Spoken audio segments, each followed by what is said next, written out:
पहले चरण के मतदान में पहले चरण का जो चुनाव हुआ था उसमें भारी उत्साह गांव की सरकार चुनने के लिए, पंचायतों की सरकार चुनने के लिए पूरे उत्तराखंड के अंदर लोगों में अपार उत्साह था। उसी का परिणाम है कि मतदान का प्रतिशत काफी ऊपर गया। दूसरे चरण का आज मतदान हो रहा है।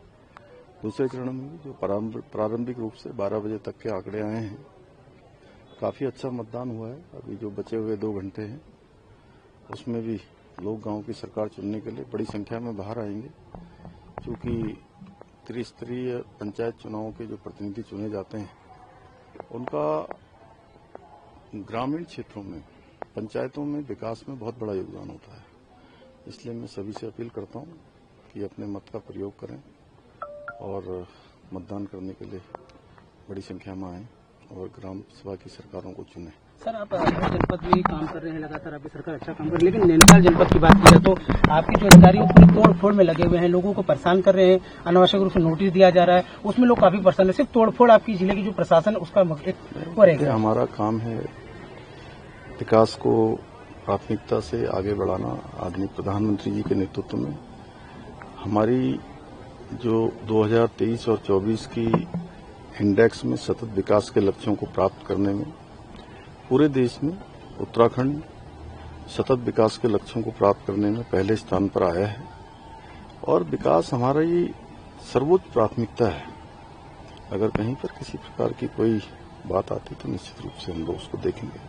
सर, बहुत दुर्भाग्यपूर्ण घटना थी और मैं स्वयं वहां गया। सबसे पहले तो हम जो भी लोग इस घटना में हमारे बीच में नहीं रहे, उनके परिवार के लोगों के लिए एक बहुत असमय बड़ा संकट आया है और निश्चित रूप से इस आघात को सहने के लिए मैं भगवान से प्रार्थना करूंगा कि उन सभी को शक्ति दे, भगवान उनको अपने श्री चरणों में स्थान दे और जो लोग घायल हैं वो जल्दी स्वस्थ हों।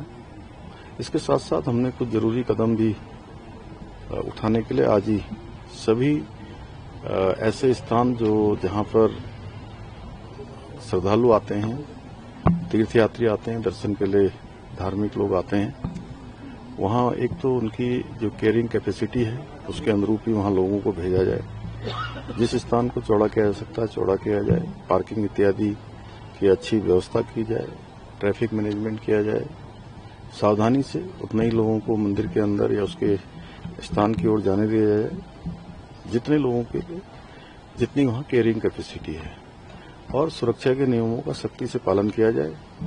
ये मनसा देवी समेत हमने पूरे राज्य के अंदर जहां पर बड़ी संख्या में धार्मिक लोग आते हैं उन सभी स्थानों के लिए ये व्यवस्थाएं सुनिश्चित की हैं।